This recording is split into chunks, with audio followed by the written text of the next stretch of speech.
He didn't flinch when he said it.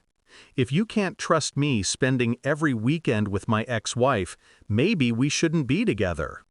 He sat across the table, arms folded, jaw set, like I was the unreasonable one.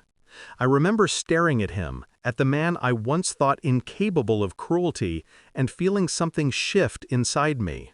Not pain, not rage, something colder. The kind of stillness you feel right before you pull a trigger. I met his gaze and smiled. You're absolutely right. He thought he'd won. He mistook my calm for surrender. He didn't know that was the moment I decided to let him drown in the consequences he'd built for himself. The backstory: I loved him once. Foolishly, fully. When we met, he was magnetic, effortlessly charming, the kind of man who made every room tilt toward him. I mistook charisma for character. I mistook attention for devotion. He told me his ex-wife was just a friend. He swore their bond was harmless, history without heat, and I believed him. I wanted to believe him. Trust is easy when you're in love. It's only later that you realize love can be the blindfold someone else ties over your eyes. The discovery: it started with small fractures. The late-night texts he angled his phone away from me to read. The weekends he insisted on catching up with her, but came home drained, like he'd been living a double life. I told myself stories to explain it. I gave him the benefit of the doubt. Until I found the receipt. A hotel bar, 2 glasses of wine, a single room charge. I didn't confront him. I didn't cry. I folded the paper back into his jacket pocket exactly as I'd found it. Let him believe I was still blind. Because in that moment, I realized something crucial. I didn't want his confession. I wanted his downfall. The shift. I stopped reacting, stopped asking, stopped chasing him for answers he was never going to give. Instead, I planned. The promotion offer to London had been sitting on my desk for months. He'd begged me not to take it, said he needed me here. What he really needed was my silence, my stability, my presence to keep suspicion at bay while he rekindled whatever flames he thought he still had with her. So I signed the papers, quietly, efficiently. No announcement, no warning, just a signature, a transfer, and a ticket with my name on it. I liquidated accounts he never bothered to monitor. I rerouted savings into one in my name only. I called movers for the few things I actually cared to keep. Every step was a scalpel cut, precise, bloodless.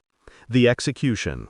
The night before my flight, he leaned across the bed and asked if I was finally ready to stop overthinking his weekends away. I kissed him goodnight and said nothing.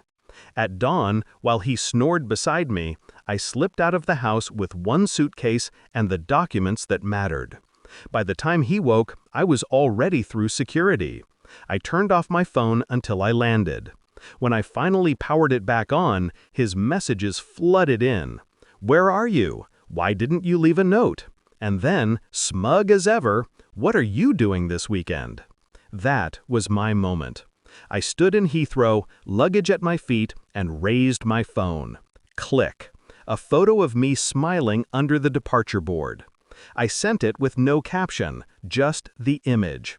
A picture worth more than every lie he'd told. The climax.